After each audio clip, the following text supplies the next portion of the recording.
Man, and we need pastors today who are willing to preach on the blood. Because the blood is so important. Because it is truly, as Christ says, and as said in Romans here, it is what justifies us. It is what saves us. It is what brings us to God. Someone turn over to Ephesians chapter 2, verse 13. I'm going to kind of jump ahead in Ephesians. We're covering it more later, but just for right now, would you read for us Ephesians 2:13? But now in Christ Jesus, you who sometimes were far off are made nigh by the blood of Christ. Wow. How did we get near to God? We got near to God through the blood of Christ. Man, I don't see how anyone can preach salvation and leave out the blood. It just can't be done. It cannot be done. We need to be clear as we look at this image, the blood on the cross. In today's world, it is not popular to preach about or to teach about the redeeming blood of Christ, but it is so needed by the world, because one of the things that the world understands is that everything today has to have a value. Everything today has to have a value. And the world wants to see what it is that what is the value of salvation? Where does it come from?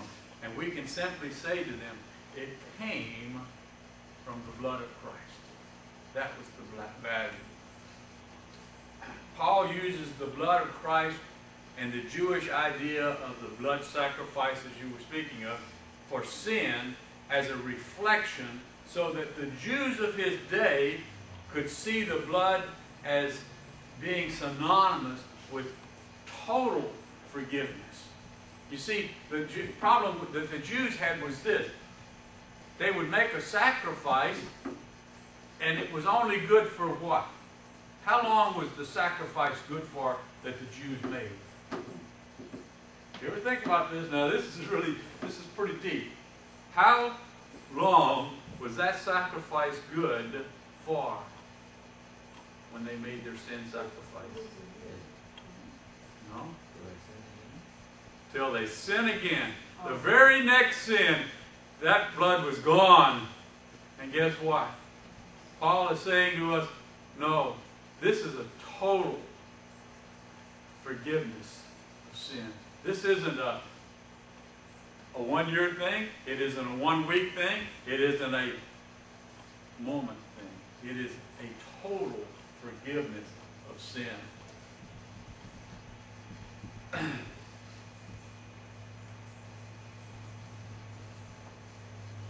Paul was thinking about sacrifice, but the sacrifice was not an offering being made to secure a favor from God.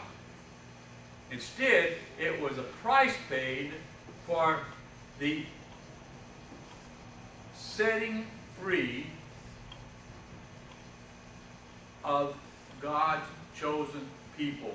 And that is where I need to ask the question, what is a redeemer? And we've used that word many, many times, but what does the word redeemer mean?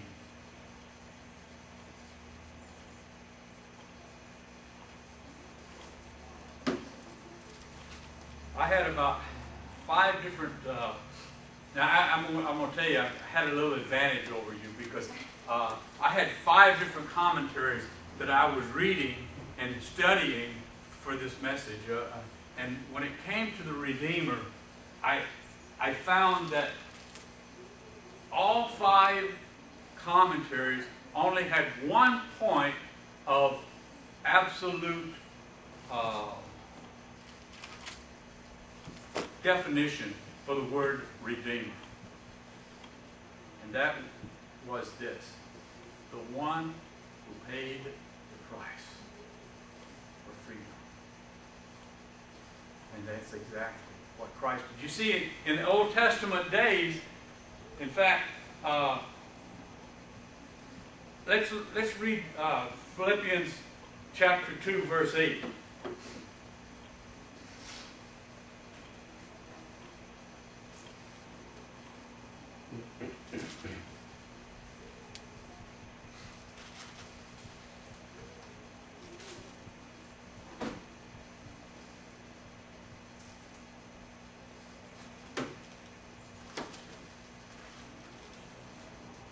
Anyone have it?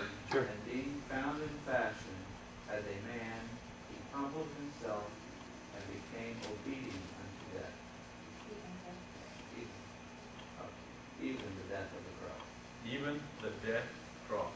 You know, Christ was willing to take that curse. He was willing to pay that price. He was willing to be the Redeemer.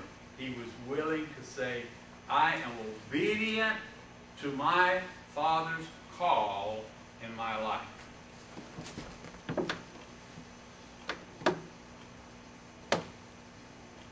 It's as though Christ was saying to you and I, I'm willing to forego any desire in my life outside of your salvation, outside of pleasing my Father, outside of doing my Father's will, that you might have total forgiveness.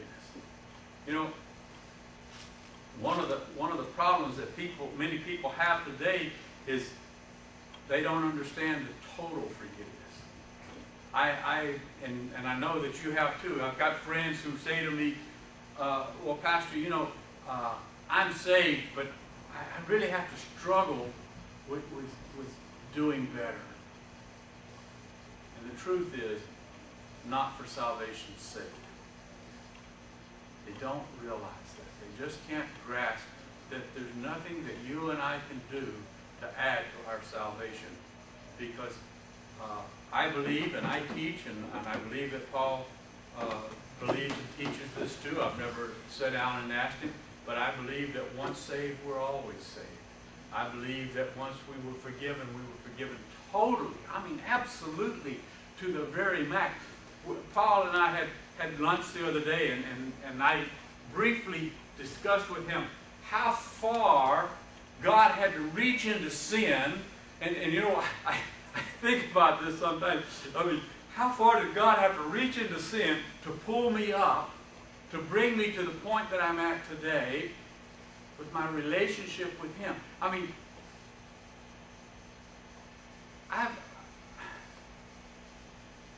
people sometimes look at you and you and you and you, and they think, you know what, that you're a Christian. You've never done anything wrong. You don't know where I come from.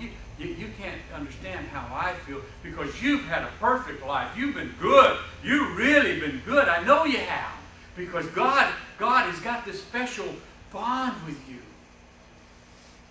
That's hogwash. Because let me tell you what, there is no depth to the depth that God will reach in to pull up a person from sin. I mean, it is just unbelievable to me that the world is still thinking God couldn't do it all. It's got to be something I've got to do for me to be saved, because I'm just too bad. And the truth is, as we just read in Philippians, there is no limit to the depth that God will go to bring you to salvation.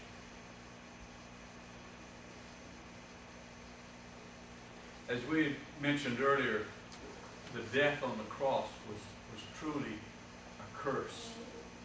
And the thing was, it was a curse in the eyes of God.